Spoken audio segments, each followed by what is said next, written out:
What is up, my beautiful people? Wanted to give you guys a little tip on what to do in order to reach your fitness goal, right? So I put up this quote today on my Instagram. Follow me if you don't, at FitnessWithFlexHers.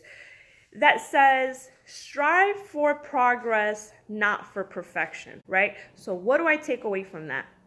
A lot of people, when they start their New Year's resolution, they think that the first day is going to go perfect, right? They think that they're going to have all their meals, they're going to build up the energy and the courage to go to the gym, all week is going to be phenomenal. Not saying that it cannot, right? But what people don't realize is that once you make that decision, you learn a lot about yourself and you actually learn how bad your habits are, right? So what I'm trying to say is there's times where you're going to slip up. Now, when a lot of people find themselves having a pizza or having a burger, they usually tend to get discouraged and just say, you know what, F it all. I'm not going to continue. I'm not going to continue going to the gym. I'm not going to continue healthy eating because I already effed up, right? I fucked up. I said it. It is what it is. But what I want you guys to remember is that from when you were born to now being an adult, right?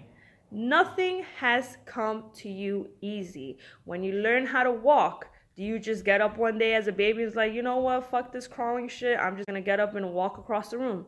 No, you get up, you fall, you get up, you fall, you stumble, right? But do you ever quit? No, right? So the same thing should happen when you find yourself having a slice of pizza or having a burger that you're not supposed to have. Don't get discouraged. Just remember that you are going to get another opportunity throughout the day to make a better decision, right? Next time you're hungry, remember, hey, last time I felt hungry, I didn't make the best decision. I felt like shit. Now's my time to redeem myself for the mistake I did in the past. So don't strive for perfection. Strive for progress. And eventually, when you have had a accumulation of good decisions, you will eventually build a habit and everything will just fall into place.